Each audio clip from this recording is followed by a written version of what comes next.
पळी थाउ backup driver न थाउ जे पळी थाउ लाइट लिभिबा बड़ कथा नुह टेक्निकल एरर बड़ कथा नुह मानसिक स्तर रे एतिपाई प्रस्तुत थिबा दरकार छै किंतु जो विलंब होला पावर बैकअप ता 10 सेकंड विलंब 15 मु इलेक्ट्रिकल इंजीनियर मु इंजीनियर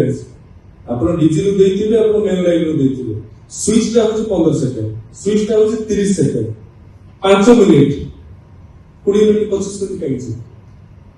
तेनु ये कथा रे छडा दिलो ये कथाटा तांको स्पष्टीकरण दिया जिवो एवं एपरि कि प्रिसाइजली हम कहिछु सेटा को सब कमिटी आधार थिला से सब कमिटी रे को माने नियोजित थिले एवं कोन पई से तार निजर दायित्व निया जाय एवं गतकाल जते होला मु निजे स्टैंड को लेक जाय कि सेठी देखि डीसी को कहली को ड्राइवर अछि का को ट्रांसपोर्ट एजेंसी से अरेस्ट कर ओडिसा रो नाम के खराब परिवार कार अधिकार नै बोला एथिरे जीरो टॉलरेंस देखो निश्चित भाव रे ई ओटे ऐतिह्य संपन्न स्टेडियम एथिरे भावनात्मक म्यूजिक ही रहिछ रिनोवेशन केमिति करा जो विगत दिन रे सरकार घोषणा करी नडिया पिडी दे पळै छी कि टका नथि हमें तो लाबिनो आसी न 12 मिनिट जाइछन फटोफट हमें देखिथिलु तो विरोध देखिथिलु हमें लाबिनो हमें कामरा आरंभ कर देखिला को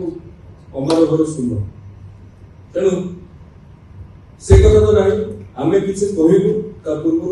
देखिबू अंचलवासी सहित कथा स्थानीय प्रतिनिधि मान सहित कथा भंगा रुजार कथा तेणु या पर विचार करी कि मु मतामत देबी देश विदेश रो कोण अनुकोण टेक्निक खबर देखंतु आम सह यूट्यूब फेसबुक और इंस्टाग्राम रे आमको देखंतु लाइक शेयर और सब्सक्राइब करने को आद्यम भूलंतुनी।